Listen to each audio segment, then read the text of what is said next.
guys, long வீடியோவில் வந்தாச்சு திரும்பியும். ஓகே, இன்னைக்கு இந்த வீடியோவில் வந்துட்டு it's completely going to be about books. அப்படியே ஃபுல்லாக புக்ஸ் பற்றி புக்ஸுக்குன்னே வந்துட்டு டெடிக்கேட்டடாக வந்து ஒரு வீடியோ போடுறேன் அப்படி சொல்லிட்டு இருந்தேன்ல. ஸோ அந்த வீடியோ தான் நம்ம வந்துட்டு பார்க்க போகிறோம். உங்களுக்கு வந்துட்டு புக்ஸ் ரீட் பண்ணுறதுக்கு இன்ட்ரெஸ்ட் இருக்குது, இல்லைனா புக்ஸ் ரீட் பண்ணிட்டு இருக்கீங்க அப்படின்னா இந்த வீடியோ பார்க்கலாம். பட் எனக்கு புக்ஸ்னால் இன்ட்ரெஸ்டே இல்லைங்க, ஆனால் நான் உங்களோட சப்ஸ்கிரைபர் அப்படின்னாலும் நீங்கள் வந்துட்டு யூ கேன் வாட்ச். ஓகே, இதை நான் ஏன் சொல்கிறேன்னா, எல்லாருக்குமே எல்லா கண்டென்ட்ஸும் பிடிக்காது. புக்ஸ்னால் பெருசாக அதில் இன்ட்ரெஸ்டே இல்லாமல் அந்த மாதிரிலாம் இருப்பீங்க. அப்போ நான் அந்த வீடியோ ஃபுல்லாக புக்கு பற்றியே பேசிகிட்டு இருக்கும் போது வந்துட்டு உங்களுக்கு போர் அடிக்கும்ல, அதனால தான் முன்னாடியே சொல்லிக்கிறேன். ஃபர்ஸ்ட் வந்துட்டு நான் எப்படி வந்து புக்ஸ் ரீட் பண்ண வந்து ஸ்டார்ட் பண்ணேன். அந்த கொரோனா டைம்லாம் பயங்கரமாக உட்காந்து யூடியூப் வீடியோஸ் பார்த்துட்டு இருந்தேன்.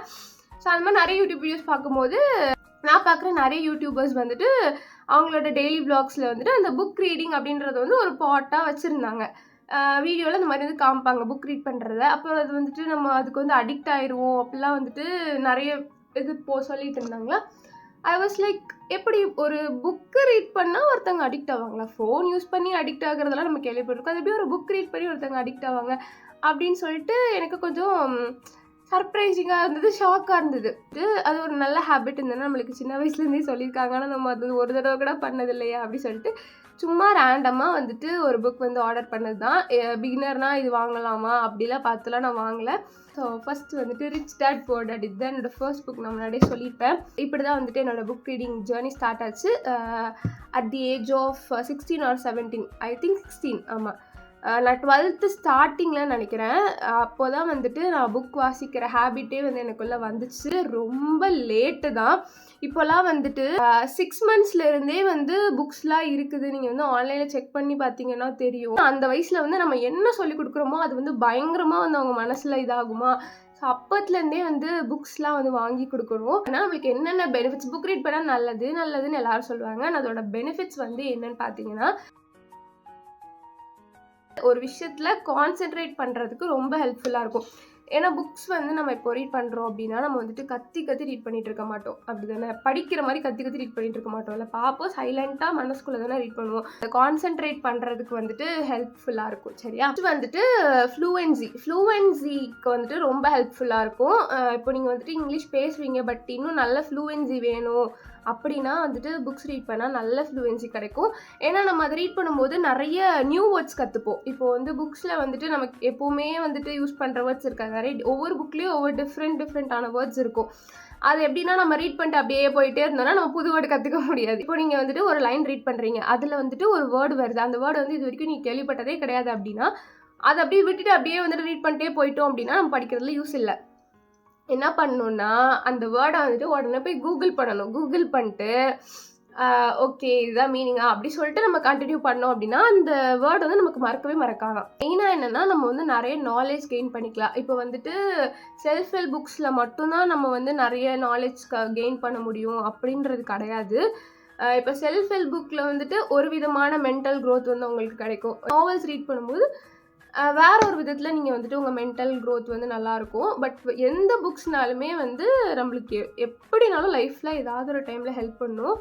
ஏன்னா நான் இப்போ வந்து இவ்வளோ புக்ஸ் தான் வாசிச்சிருக்கேன். இதிலே வந்துட்டு லைக் நிறைய விஷயம் வந்து நான் வந்து கற்றுக்கிட்டேன். சரியா, அதுலலாம் என்ன பெனிஃபிட் இருக்குது நாவல்ஸ் ரீட் பண்ணால் அப்படின்னு வந்து நம்ம நினைப்போம். பட் அப்படி கிடையாது. நாவல் ரீட் பண்ணால் கூட நிறைய பெனிஃபிட் இருக்குது. அது ஒரு கதை தானே அப்படின்னா அதில் கூட அந்த சிச்சுவேஷன் எப்படி நம்ம ஹேண்டில் பண்ணணும் அப்படின்றது வந்துட்டு இந்த மாதிரி நிறைய ஸ்டோரிஸ் ரீட் பண்ணும்போது வந்துட்டு நம்ம கெயின் பண்ணிக்கலாம். And of course you will get addicted to it. கரெக்டான ஒரு புக் சூஸ் பண்ணி கரெக்டாக ரீட் பண்ணீங்க அப்படின்னா ஷுவர் நீங்கள் அடிக்ட் ஆவீங்க. பட் அந்த புக்ஸ் வந்து தப்பாக சூஸ் பண்ணோம் அப்படின்னா நம்மளுக்கு அந்த புக் ரீடிங் ஹேபிட் பிடிக்காம போகிறது கூட சான்ஸ் இருக்குது. நெக்ஸ்ட் வந்துட்டு நான் என்னென்ன புக்ஸ்லாம் இது வரைக்கும் ரீட் பண்ணியிருக்கேன். நான் வந்துட்டு பெரிய புக் ரிவ்யூவர்லாம் கிடையாது, கொஞ்சம் தான் படிச்சிருக்கேன். ஆனால் நான் படித்ததை வச்சு எனக்கு இருக்கிற நாலேஜ் வச்சு நான் சொல்கிறேன். ஓகேவா, ரிச் டேட் புவர் டாட் இதுதான் என்னோடய ஃபர்ஸ்ட் எவர் புக். அண்ட் இதை வந்து நான் மற்றவங்களுக்கு உங்களோட ஃபர்ஸ்ட் புக்காக சூஸ் பண்ணுங்க அப்படின்னு வந்து நான் சஜஸ்ட் பண்ண மாட்டேன்.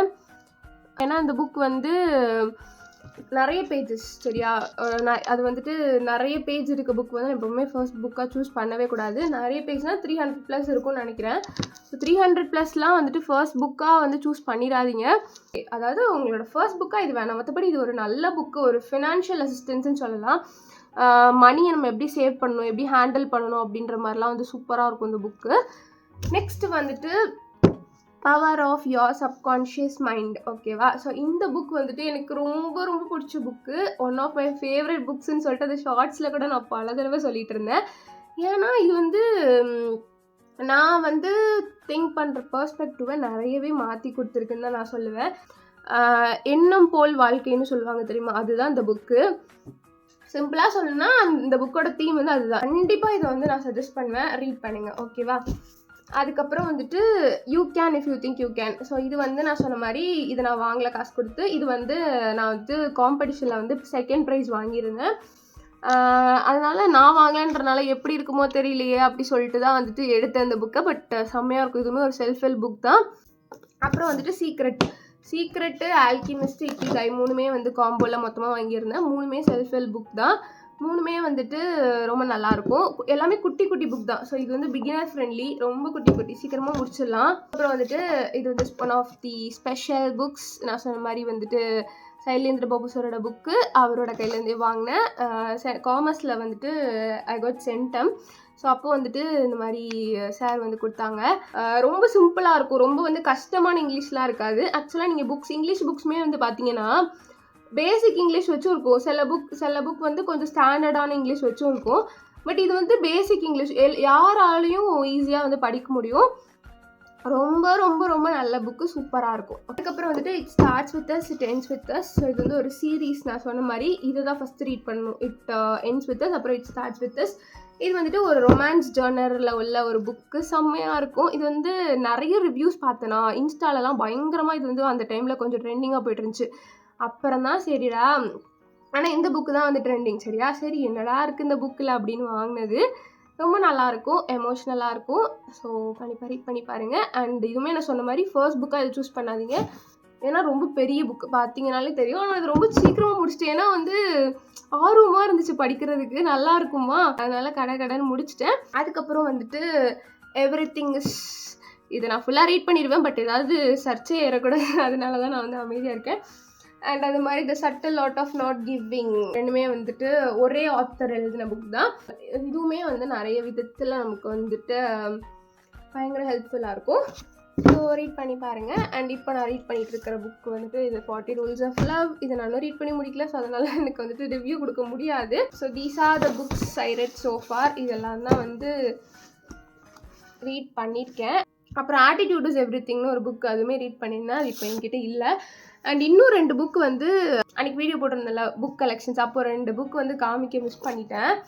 ஒன்று வந்துட்டு பாரதிதாசன் கவிதைகள், இன்னொன்று வந்து பாரதியார் கவிதைகள். இது வந்துட்டு எனக்கு ஒருத்தங்க கிஃப்ட் பண்ணாங்க, எனக்கு ஒரு தாத்தா கொடுத்தாங்க. அவங்க வந்துட்டு நாங்கள் முன்னாடி ரெண்டல் ஹவுஸில் இருந்தோமா, அப்போது வந்து அவங்க எங்களோட நெய்பர் சரியா.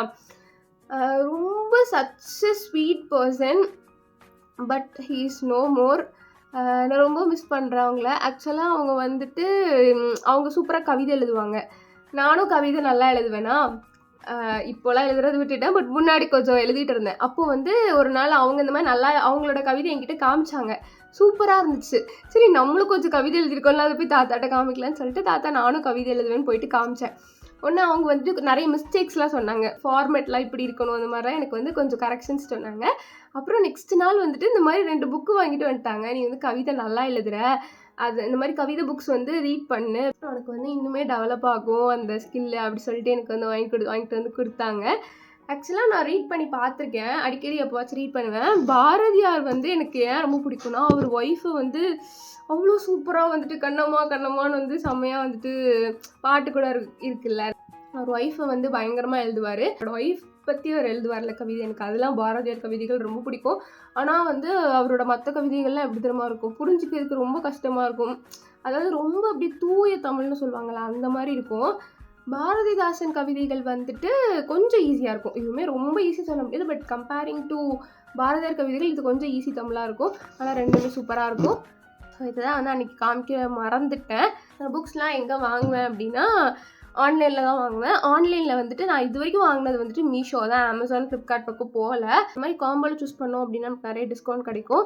எனக்கு கூட ரீசெண்டாக ஒரு கமெண்ட் வந்துச்சு, ஆன்லைனில் இந்த மாதிரி நம்ம வந்து புக்ஸ் வாங்கினோம் அப்படின்னா அது வந்து குவாலிட்டி நல்லா இல்லை அப்படின்னு சொல்லிட்டு. அது வந்து எனக்கு கமெண்ட்டும் வந்துருந்து தான், நிறைய பேர் என்கிட்ட சொல்லியும் நான் கேள்விப்பட்டிருக்கேன். பட் எனக்கு வந்து இந்த ப்ரைஸ்க்கு வந்து ஓகேன்னு தான் எனக்கு ஃபீல் ஆகுது. இன்னொன்று நிறைய பேர் வந்து சொல்லி கேள்விப்பட்டது என்னென்னா, ஆன்லைனில் அந்த மாதிரிலாம் வந்து ரொம்ப கம்மி ப்ரைஸ்க்கு வந்து விற்கிறதுக்கு ரீசன் வந்து அது வந்து செகண்ட் ஹேண்ட் புக்ஸு, அதனால தான் வந்து இவ்வளோ கம்மி ப்ரைஸ்க்கு விற்கிறாங்க அப்படின்ற மாதிரியும் நான் கேள்விப்பட்டேன். அது வந்து மேபி அப்படியா கூட இருக்கலாம்னு வச்சுக்கோங்களேன். அது உண்மையாக பொய்யான்னு எனக்கு தெரியல. பட் நிறைய பேர் அப்படி சொல்கிறாங்க. அது உண்மையாகவே இருந்தாலும் எனக்கு அது செகண்ட் ஹேண்ட் புக்குன்ற மாதிரி நான் பெருசாக எந்த இடத்துலையும் இது வரைக்கும் ஃபீல் பண்ணலை. ஸோ அதனால எனக்கு வந்து அது பெருசாக தெரியலை. ஏன்னா புக் ஸ்மெல் இருக்குது, அப்புறம் வந்து என் ஃப்ரெண்டில் எந்த நேமும் இல்லை, பிரிண்ட் ஓகே, ஒரு புது புக் மாதிரி தான் எனக்கு ஃபீல் ஆகுது. ஸோ அதனால் வந்து நான் வந்து ஒரு புக்கை உட்காந்து 10 தடவை ரீட் பண்ண போகிறது கிடையாது. ஒரு புக்கை ஒரு தடவை தான் ரீட் பண்ணிட்டு அப்படியே வைக்கிறது, அதுக்கப்புறம் வேறு புக் ஆர்டர் போட்டுருவேன். ஸோ அப்படி இருக்கும்போது ஒரு ஒன் டைம் ஒரு மாதம் நான் ரீட் பண்ணுவேன்னா ஒரு புக்கு, அதுக்கு வந்து இந்த குவாலிட்டி எவ்வளோ ஓகேன்னு தான் நான் சொல்லுவேன். அண்ட் டிப்ஸ் வந்து பிகினர்ஸ்க்கு வந்து எந்த மாதிரி புக் சூஸ் பண்ணணும் அப்படின்னு நான் சொல்லுவேன் அப்படின்னா, நான் சொன்ன மாதிரியே தான். நான் வந்துட்டு ஒரு பெரிய புக் ரிவ்யூவர்லாம் கிடையாது. எனக்கு தெரிஞ்சதை வந்துட்டு நான் சொல்கிறேன், ஓகேவா? ஃபர்ஸ்ட் வந்துட்டு மெயினாக வந்து லாங்குவேஜ் வந்து சூஸ் பண்ணிக்கோங்க. இப்போ நான் காமிச்சது எல்லாமே, நான் ரீட் பண்ணது எல்லாமே இங்கிலீஷ் புக்ஸ் தான். அதுக்காண்டி வந்து இங்கிலீஷ் புக்ஸ் தான் வாசிக்கணும் அப்படின்றது கிடையாது. உங்களுக்கு வந்து எது பிடிக்குமோ அதை ரீட் பண்ணுங்கள். யங்ஸ்டர்ஸே நிறைய பேர் வந்து தமிழ் புக்ஸ் இன்னுமே ரீட் பண்ணுறாங்க. நீங்கள் இந்த புக் ஃபேர்லாம் போய் பார்த்தீங்கன்னா அந்த தமிழ் புக்ஸ் இருக்கிற ஸ்டால்ஸ்லேயே வந்து நிறைய யங்ஸ்டர்ஸ் வந்து புக் வாங்கிட்டு ஆர்வமாக பார்த்துட்டு இருக்கிறத நானே நோட் பண்ணியிருக்கேன். அதனால் உங்களுக்கு எது வந்து பிடிக்குமோ அதை வந்து சூஸ் பண்ணிக்கோங்க. அதுக்கப்புறம் ஜேர்னர் பொறுத்த வரைக்கும் புக்ஸில் நிறைய இருக்குது. Fiction, non fiction, science, drama, romance, self help, comic, encyclopedia, அப்புறம் ஹாரர், இந்த மாதிரிலாம் வந்து நிறைய ஜேர்னல்ஸ் இருக்குது. அதில் உங்களுக்கு வந்துட்டு மேக்ஸிமம் வந்து ஒரு ஃபர்ஸ்ட் நீங்கள் ரீட் பண்ணுறீங்க அப்படின்னா செல்ஃப் ஹெல்ப் புக் வந்து ஓகே, யாருனாலும் ரீட் பண்ணலாம். இல்லை செல்ஃப் ஹெல்ப் புக் வேண்டாம் அப்படின்னா அதாவது ஸ்டோரி புக், நாவல்ஸ் மாதிரியும் வந்துட்டு போகலாம், ஓகேவா? பேஜஸ் வந்து ரொம்ப முக்கியம். ஃபர்ஸ்டே வந்து பெரிய புக் வந்துட்டு வாங்கிடாதீங்க. இப்போ இதெல்லாம் வந்து பெரிய புக்கு, சரியா? இதெல்லாம் ஃபர்ஸ்ட் புக்காக வாங்கிடாதீங்க. ரொம்ப குட்டியாக, நான் பண்ண தப்பே இதுதான். நான் ரிச் டாட் புவர் டாட் வாங்கினேன்ல, அது வந்து 300+ பேஜஸ். அதெல்லாம் வந்து ஃபர்ஸ்ட் புக்காக இருக்கும்போது கொஞ்சம் உங்களுக்கே போர் அடிச்சிடும். ஏன்னா அந்த புக் வாசிக்கிற ஹேபிட் வந்து எவ்வளோ ஃபாஸ்ட்டாக நம்மக்கிட்ட வருதோ அவ்வளோ ஃபாஸ்ட்டாக டக்குன்றதுக்குள்ள அந்த ஆசை போயிடும். ஃபர்ஸ்ட் புக்கே நீங்கள் கரெக்டாக சூஸ் பண்ணிட்டீங்கன்னா அது வந்து உங்களுக்கு ஒரு நல்ல ஹேபிட்டாக மாறிடும். அண்ட் நான் வந்துட்டு புக் ரிவ்யூவும் வந்து எழுதுவேன். புக் ரிவ்யூ எழுதி எங்கேயும் பப்ளிஷ் பண்ண மாட்டேன். எழுதி சும்மா நான் வந்து எனக்கு வச்சுப்பேன். ஏன்னா இப்போது நான் வந்துட்டு இவ்வளோ புக்ஸ் வாசிச்சிருக்கேனா, இதில் எல்லா கண்டென்ட்டும் எனக்கு இப்போ ஞாபகம் இருக்கான்னு கேட்டிங்கன்னா அஃப்கோர்ஸ் இருக்காது, அப்படி தானே? ஆனால் வந்து ஓரளவுக்கு எனக்கு தெரியும் எதை பேஸ் பண்ணி இருக்குது அப்படின்றது. எனக்கு அது கொஞ்சம் ஞாபகம் இருக்கும். ஆனால் எல்லாமே எனக்கு வந்து ஞாபகம் இருக்காது. அப்படி இருக்கும்போது நான் வந்து எனக்கு வந்து முக்கியமான பாயிண்ட்ஸ் எல்லாமே புக் ரீட் பண்ணிகிட்டு இருக்கும் போதே வந்துட்டு ஹைலைட் பண்ணிகிட்டே வருவேன். புக் வந்து முடிச்ச உடனே புக் ரிவ்யூ எழுதுவேன். அந்த புக் ரிவ்யூ எப்படி எழுதுவேன்னா, ஃபர்ஸ்ட் வந்து என்ன பண்ணுவேன்னா, இந்த ஹைலைட் பண்ணி வச்சுருக்கேன்ல அந்த பாயிண்ட்ஸ் எல்லாத்தையும் எழுதுவேன். அதுக்கப்புறம் அந்த புக் வந்து நான் வந்து மற்றவங்களுக்கு ரெக்கமெண்ட் பண்ணுற மாதிரி எத்தனை ஸ்டார்ஸ் கொடுப்பேன், எனக்கு ஏன் பிடிச்சிது, அது எங்கேயும் பப்ளிஷ் பண்ண மாட்டேன். பட் சும்மா நான் அந்த மாதிரி எழுதி வச்சுப்பேன். அது வந்து ஒரு நல்ல ஹேபிட். இந்த புக் இருக்குன்னு வச்சுக்கோங்களேன், இதை பற்றி நான் பேசணும் அப்படின்னா நான் திரும்ப உட்காந்து ஃபுல்லாக ரீட் பண்ணணும்னு தேவையில்லை. அந்த புக் ரிவ்யூ நோட் எடுத்தேன்னா ஒரு 2 பேஜுக்கு தான் இருக்கும். அதை நான் ரீட் பண்ணாலே இந்த ஃபுல் புக்கோட சம்மரி வந்து என்னால் கொடுக்க முடியும். ஸோ அதனால் நான் அந்த மாதிரி வந்து என்னோடய எல்லா புக்ஸ்க்குமே வந்து புக் ரிவ்யூ எழுதி வச்சுருக்கேன். ஒரு புக் முடிச்சிட்டேன் அப்படின்னா உடனே வந்து எழுதிடுவேன். ரொம்ப கன்சிஸ்டண்ட்டாக அந்த விஷயத்த வச்சுருந்தேன்னா நான் இந்நேரத்துக்கு ஒரு 50 புக்கே வாசித்து முடிச்சிருப்பேன். ஆனால் நான் ரொம்ப ரேராக தான் புக் எடுக்கிறேன். அதை கொஞ்சம் கம்மி பண்ணேன்னா இன்னும் நிறைய புக்ஸ் ரீட் பண்ணலாம். ஸோ அவ்வளோதான் இந்த வீடியோ. பாய்.